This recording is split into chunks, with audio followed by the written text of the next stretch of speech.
Witam Was serdecznie, kochani. Jak zwykle Janusz Dąbrowski, kanał Barwy Zdrowia na YouTube oczywiście. I o czym dzisiaj? Nic do ukrycia. Dzisiaj będzie ten temat być może troszeczkę bulwersujący niektórych. Myślę, że dla Was, starych, doświadczonych bywalców, gości tego kanału, zaskoczenie nie będzie w tym, co będę mówił. Zaskoczenie co najwyżej może być takie, że jak to jest, jeżeli w innych krajach może się odbyć to, o czym ja będę mówił za chwileczkę, dlaczego się nie może to odbyć w Polsce? Oczywiście rzecz dotyczy tego okresu burego, szarego, czarnego, tego wstydu potwornego i tego nieszczęścia, gdzie prawie ponad 250 tysięcy ponadwymiarowych zgonów było. W ostatni raport NIK-u nie pozostawił tego bez cienia wątpliwości. Wydano 8 miliardów złotych na szczepionki, które wrzucono później do kosza. Wydano. Wydano. Kto wydał? Rządzący wydali na te szczepaweczki.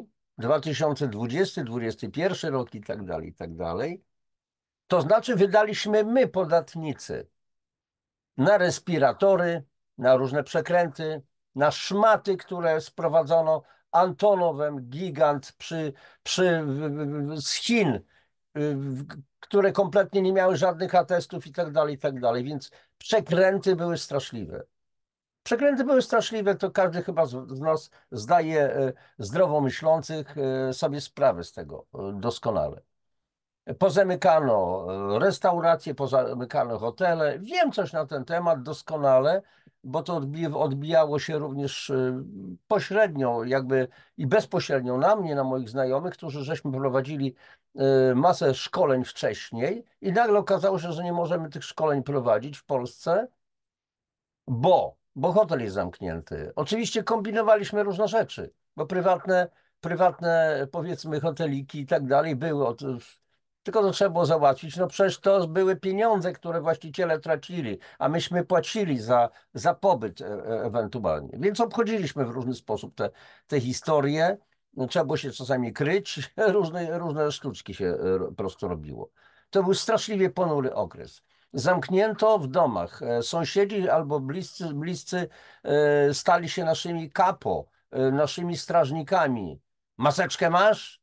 Sprzedawcy, kochani, w sklepach, wszędzie, w bankach, w instytucjach, byle z przeproszeniem, z szacunkiem dla wszystkich jakichś pilnujących porządków, ale czasami trzeba użyć ostrego słowa, byle cieć, któremu dano trochę władzy. Woźny w szkole, znam takie przypadki, stawał na tym i nie wpuszczał po prostu uczniów, a więc jeden drugiemu zrzucał jakąś wielokrotnie zużywaną maseczkę i sprawa załatwiona. Nakładał, a później było jak było.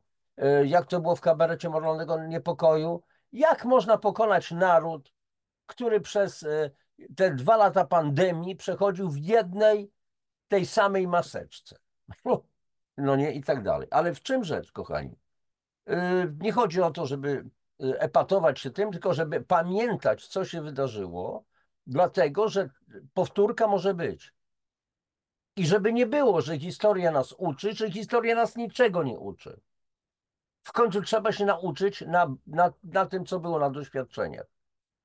Ja akurat miałem dużo doświadczeń w tamtym okresie. Każdy z Was na pewno miał swoje. Mieszkałem w Ząbkach koło Warszawy. Praktycznie uczestniczyłem we wszystkich demonstracjach w ówczesnym czasie powiedzmy, szczepawkowych i tak dalej, i tak dalej. Nawet jeżeli to było kilkanaście tysięcy, kilkadziesiąt i do takich mniejszych, gdzie było nas kilkadziesiąt osób na placu Powstańców Warszawy 7 naprzeciwko TVP, ale tu nie chodzi o patowanie jakimś głupawym kombatanstwem czy coś w tym rodzaju. Tu chodzi o coś innego zupełnie. Jak ogłupiono naród, jak podzielono naród, jak wystraszono naród.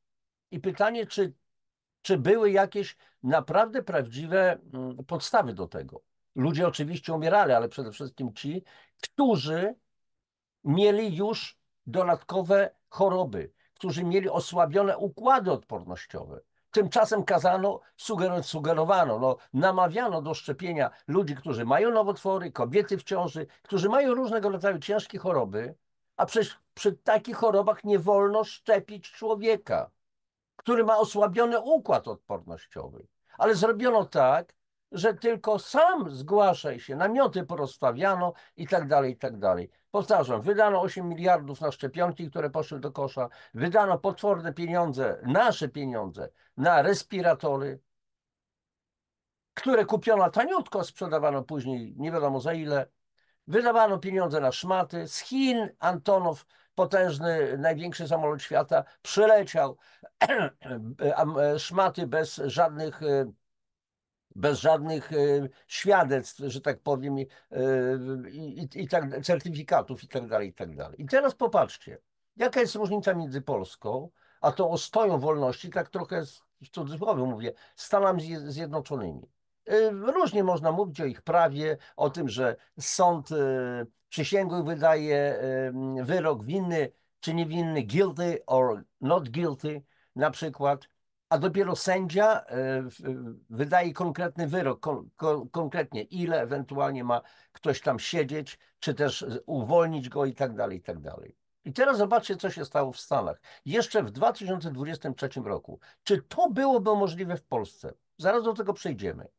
Tylko jeszcze raz powtarzam, czy to byłoby możliwe w Polsce, gdyby prokurator albo jacyś prawnicy zaskarżyli firmę, tu będzie konkretnie mowa o firmie Pfizer, o to, że ich szczepionki są nieskuteczne.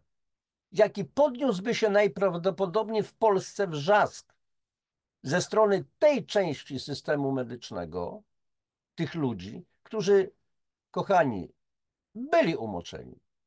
Byli, bo jednego dnia pan profesor taki czy owaki mówił tak, a następnego dnia już zupełnie inaczej. Z dnia na dzień. Nie chcę już po prostu omawiać tutaj szczegółów i tak dalej. Wiele na ten temat po prostu znacie. Kochani, udostępniam ekran i porozmawiamy sobie, udostępnimy po prostu pewien artykuł. Tutaj oczywiście w opisie mojej audycji będzie link do oryginału. To jest ten oryginał, pokazuje, ale my posłużymy się, kochani, z translatorem. No więc mamy 30 listopada 2023 roku, komunikat prasowy. Prokurator generalny Ken Paxton pozywa firmę Pfizer za fałszywe przedstawianie skuteczności szczepionki przeciwko COVID-19, spisek mający na celu cenzurowanie dyskursu publicznego. Prokurator generalny Teksasu Ken Paxton pozwał firmę Pfizer za bezprawne wprowadzanie w błąd co do skuteczności szczepionki przeciwko COVID-19 i próbę cenzurowania publicznej dyskusji na temat produktu. Firma Pfizer dopuściła się fałszywych, oszukańczych i wprowadzających w błąd działań i praktyk, składając niepotwierdzone twierdzenia dotyczące szczepionki firmy przeciwko COVID-19, co stanowiło naruszenie ustawy stanu Teksas o nieuczciwych praktykach handlowych. Powszechne oświadczenie firmy farmaceutycznej, że jej szczepionka wykazuje 95% skuteczności w zapobieganiu zakażeniom, było wysoce mylące.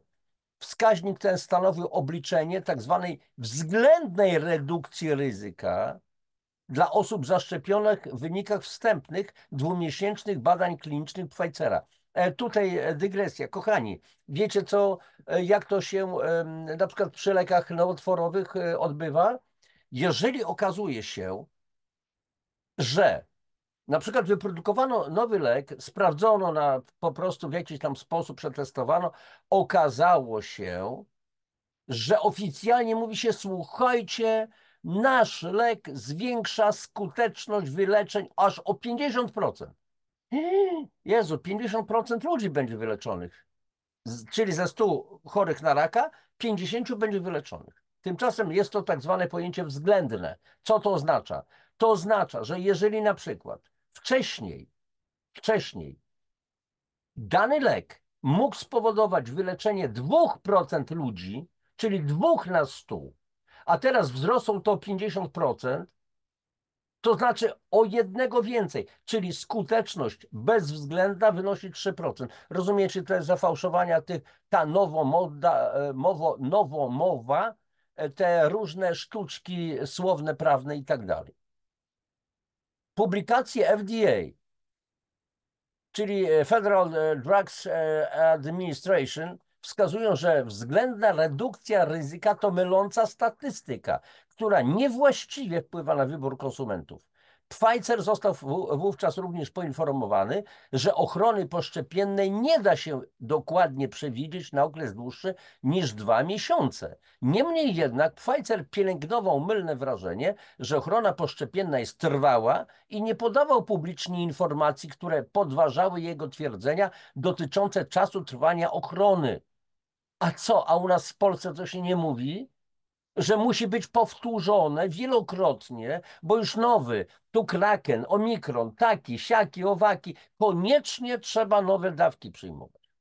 Pomimo faktu, że badanie kliniczne nie zmierzyło, czy szczepionka chroni przed transmisją, Pfizer rozpoczął kampanię zastraszania społeczeństwa, aby zaszczepiło się jako niezbędny środek ochrony swoich bliskich. W rzeczywistości produkt Pfizera nie spełnił obietnic firmy. Liczba przypadków COVID-19 wzrosła po powszechnym stosowaniu szczepionek, a w niektórych obszarach odsetek zgonów z powodu COVID był wyższy wśród osób zaszczepionych niż niezaszczepionych. Kiedy niepowodzenie produktu stało się oczywiste, Pfizer skupił się na uciszaniu osób mówiących prawdę. W pozwie czytamy, w pozwie prokuratora. Jak zareagował Pfizer, gdy stało się jasne, że jego szczepionka zawodzi, a żywotność jego dojnej krowy była zagrożona? Zastraszając osoby rozpowszechniające prawdę i spiskując w celu cenzurowania swoich krytyków, Pfizer nazwał przestępcami tych, którzy rozpowszechniali fakty na temat szczepionki. W Polsce wielu lekarzy, którzy mówili nie szczepcie się, zastanówcie się, co z nimi Naczelna Izba Lekarska zrobiła. Ci lekarze stanęli przed sądami, dlatego że koronnym argumentem było, że podają nieaktualne, że niezgodne z aktualną wiedzą medyczną informacje. I teraz nie konia z rzędem temu, kto mi wyjaśni, co to jest aktualna wiedza medyczna. Prawnicy się już nad tym zastanawiają. To jest klucz wytrych, którym taki potężny klucz, taka buława, którym można tłuc w głowy porządnych, uczciwych lekarzy. Dalej, Pfizer oskarżył ich o szerzenie dezinformacji i zmusił platformy mediów społecznościowych do uciszenia prominentnych osób mówiących prawdę. A co się działo w Polsce? Wszystkie rozgłośnie radiowe, telewizje brzmiały, straszyły, reklamy, wielu aktorów, celebrytów. Podstawię łapkę. Za co? Za darmo oni wzięli, po prostu występowali w tych reklamach? Jedynie, żeby nam pomóc? Bo tacy po prostu chcieli pomóc społeczeństwu? Dalej. Cytat. Dążymy do sprawiedliwości dla mieszkańców Teksasu, z których wielu zostało zmuszonych przez tyraniczne nakazy szczepień do przyjęcia wadliwego produktu sprzedawanego w kłamstwie, powiedział prokurator generalny Paxton. Facet ma cojones. Co się u nas działo w jednostkach policji, w jednostkach wojskowych, w służbie więziennej, w szpitalach? Kazano się wszystkim szczepić. Pojedynczy ludzie tylko powiedzieli nie. Tak samo w szkołach były naciski potworne. Wiem o tym, bo masa ludzi się do mnie zgłaszała. Januszu, panie Januszu, co mamy robić? Ja mówię, co? Nie szczepić się. Ale dyrektor... Ja mówię, co? To podajcie go, podajcie go do sądu pracy. Niech da wam po prostu czarno na białym. Proszę zaszczepić się, bo inaczej pani nie będzie miała pracy. Jak dostanie to idźcie do sądu pracy. Ale on mi tego nie da. No to jesteście czyści. Ja bym sobie nigdy w życiu nie pozwolił na to. Dalej, cytat. Fakty są jasne. Pfizer nie powiedział prawdy o swoich szczepionkach przeciwko COVID-19. Podczas gdy administracja Bidena wykorzystała pandemię jako broń do wymuszenia na obywatelach nielegalnych dekretów dotyczących zdrowia publicznego i wzbogacenia firm farmaceutycznych, ja wykorzystam wszelkie dostępne mi narzędzia, aby chronić naszych obywateli, którzy zostali wprowadzeni w błąd i skrzywdzeni przez działania Pfizera. Pozew jest następstwem dochodzenia prokuratora generalnego Paxtona w sprawie firmy Pfizer i innych producentów szczepionek, o których poinformowano na początku tego roku, czyli w 2023. I tutaj, kochani, Aby przeczytać tą petycję, znaczy ten pozew, kliknij tutaj, więc ja tu pokazuję, ukaże się PDF, a więc zobaczcie, w każdym razie całe prostopismo, oczywiście nie będziemy się nad tym tutaj zastanawiać zupełnie i w każdym razie zobaczcie, co się dzieje. Zatrzymuję już udostępnienie, tym razem audycja będzie troszeczkę krótsza. Są ludzie na świecie, którzy bez pardonu potrafią bronić swoich racji. I prawo im na to po prostu pozwala. Co by się stało w Polsce? Człowiek, który by podjął tego typu działania, bo takie są nasze doświadczenia, zostałby zakrzyczany, zakrakany. Przez kogo? Przez tych, którzy siedzą bardzo głęboko w kieszeniach. Wiadomo czyich. Nie muszę mówić oficjalnie, bo i tak nie wiadomo, czy ta audycja nie zostanie zdjęta, a mam nadzieję, że nie zostanie zdjęta. Linki do tej audycji będą, więc w czym rzecz? Więc kochani, pora przestać się bać. Raz nareszcie. Kiedyś ja sobie powiedziałem, to strach ma się mnie bać. Ja wcale nie przesadzam. Chodzi o to, żeby w sobie wyrobić takie, takie poczucie, po prostu, że nie tyle, że ja się nie boję, po prostu mnie nic nie, z tych negatywów nie dotyczy. Ja mam otoczyć się, zrobić taką energię wokół siebie, swoim myśleniem, rozbudować tego swojego ducha na tyle, że nawet jeżeli ktoś będzie próbował do mnie podejść, to się będzie bał ewentualnie. Albo będę zwyczajnie niewidoczny. Masa ludzi w tym czasie, w tym wrednym czasie miała tego typu doświadczenia, bo ja rozmawiałem z wieloma ludźmi. Jak przechodzili to? Opowiadali swoje doświadczenia. Często to byli ludzie głęboko wierzący, tacy niekoniecznie, że tak powiem, przepraszam, nie chcę nikogo urazić, Kościółkowi, tylko wierzący w absolut, wierzący w Boga, który daje ochronę. Głębokie zawierzenie. Ja jestem chroniony. Tak jak w jednym z psalmów Biblii, chociażby, nie zacytuję dosłownie, chociażby dziesiątki tysięcy padały wokół mnie od strzał wroga, to mnie żadna strzała nie dosięgnie. Naprawdę to działa, kochani. To nie są wyznania jakiegoś oszołoma, po prostu foliarza czy coś w tym rodzaju. Po prostu chodzi o naszego ducha. Bo jeżeli zwątpimy w siebie, zwątpimy w moc stwarzania, która została nam dana, ta pozytywna moc, to faktycznie będziemy baranami, które idą na rzeź. Co nam mogą zrobić? Choćbym szedł ciemną doliną, zła się nie ulęknę, bo Pan mnie chroni. Dla tych wierzących. A tymczasem ilu tak zwanych wierzących poszło się zaszczepić, bo zostali ciężko wystraszeni. Ja nie oceniam nikogo, absolutnie. Ja tylko mówię, stwierdzam fakty. Nie jestem powołany do ocen, do tego, do wywyższania się kompletnie. Nie wiem, co bym zrobił na miejscu wielu innych ludzi, bo ma pracę na etatową, ma kredyty jakieś i tak dalej, a tu nagle powiedzmy jakiś zwierzchnik przychodzi, proszę się zaszczepić i tak dalej, bo takie są przepisy. Jakie przepisy? Gdzie są przepisy? Nie wiem, to znaczy znając siebie dzisiejszego i sprzed wielu lat, bo ja nigdy nie grzeszyłem zbytnią pokorą w stosunku do moich przełożonych, a miałem ich wielu, i no tak było akurat, to po prostu nie wiem, czy oni mieliby odwagę, delikatnie rzecz ujmując, zaproponować mi to. Kochani, naprawdę trzeba sobie wyrobić w sobie pewną twardość. Mieć otwarte serce na ludzi, ale jednocześnie mieć pewną twardość. Bo jeżeli tego nie zrobimy, to po prostu popłyniemy. Więc, a idą czasy takie, że to, co się wydarzyło, to tylko była przymiarka. Ona była zapowiadana. Ja wielokrotnie wam powtarzałem w audycjach. Znajdźcie, mam nadzieję, że to nie jeszcze nie jest usunięte. Nie pamiętam, czy ściągnąłem te filmiki. Otwarcie Olimpiady w 2012 roku w Londynie. 2012 rok, 8 lat przed COVID-em. Co się stało? Co tam pokazywano?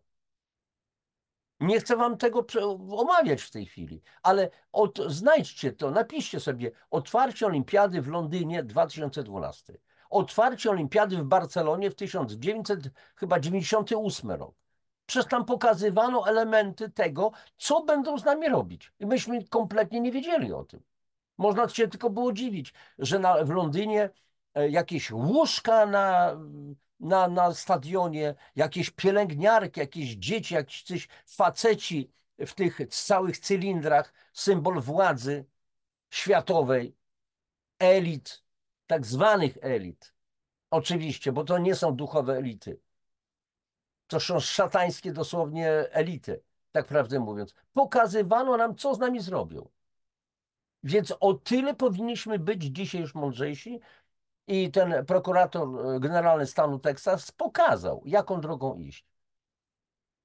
Tyle na dzisiaj. Wszystkiego najlepszego wam życzę, papatki. Do zobaczenia wkrótce w następnej audycji. Ach, zapomniałbym. Kochani, proszę was o subskrypcję, tych, którzy jeszcze nie zasubskrybowali kanału, o lajki, o komentarze, o dzielenie się linkami ze swoimi przyjaciółmi, znajomymi w waszych social media. Cześć, papatki.